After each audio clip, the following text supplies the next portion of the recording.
আমরা কিছুই করতে পারিনি আল্লাহ। রমজান মাসে আমরা কিছুই করতে পারি নাই। আমাদের মতো গুনাহগারকে আল্লাহ তুমি সেই কাতারে শামিল করো। পুরো রমজানে আমরা আমাদের গাজার ভাইদের জন্য কিছুই করতে পারি নাই। 1 টাকা সাদাকা পাঠাতে পারি নাই, ওদেরকে এক বেলার খাবার দিতে পারি নাই।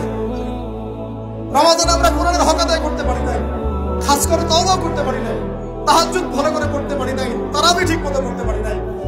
রোজা রেখেছি কথা রোজা রাখার মতো। আল্লাহ যেভাবে তোমার নবী সাহাবীরা আমল করেছিলেন এরকম আমল আমরা করতে পারি নাই। তাও তোমার ক্ষমা, তোমার দয়ায়, তোমার রহমতে আজকে আমাদেরকে ক্ষমা করো এবং এই শিক্ষাগুলো থেকে আমাদেরকে ভবিষ্যতে তৌফিক দান করো, যাতে করে আমরা তোমার রেজামন্দির মতো করে জীবনযাপন করতে পারি, গুনাহমুক্ত জীবনযাপন করতে পারি, ইসলামের জন্য একদম জান মাল সময় শ্রম উজাড় করে দিনের খেদমত করতে পারি। দিন ইসলামকে আল্লাহ পাকের জমিনে আমরা দুর্বল থাকতে দিব না ইনশাআল্লাহ। দিন ইসলামকে আল্লাহ পাকের জমিনে আমরা শক্তিশালী করেই ছাড়বো ইনশাআল্লাহ।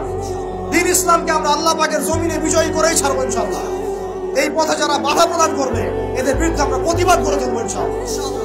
আল্লাহ রাব্বুল আলামিন আমাদের সবার দিনের মধ্যে দিন ইসলামের প্রতি খাস মহব্বত দান করেন, কোরআনের মহব্বত ঢেলে দেন, ঈমানের মহব্বত ঢেলে দেন, সুন্নতের মহব্বত ঢেলে দেন এবং সাহাবী বলা জিন্দেগি আমাদেরকে যাপন করে তৌফিক দান করেন।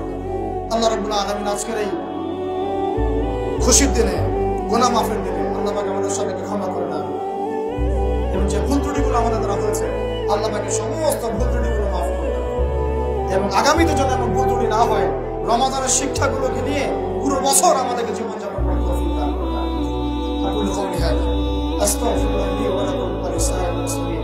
বারাকাল্লাহু লানা ওয়া লাকুম বিল আয়াতিল হাকীম ইন্নাহু তাআলা জাওয়াদুল কারীম যুল গফুর।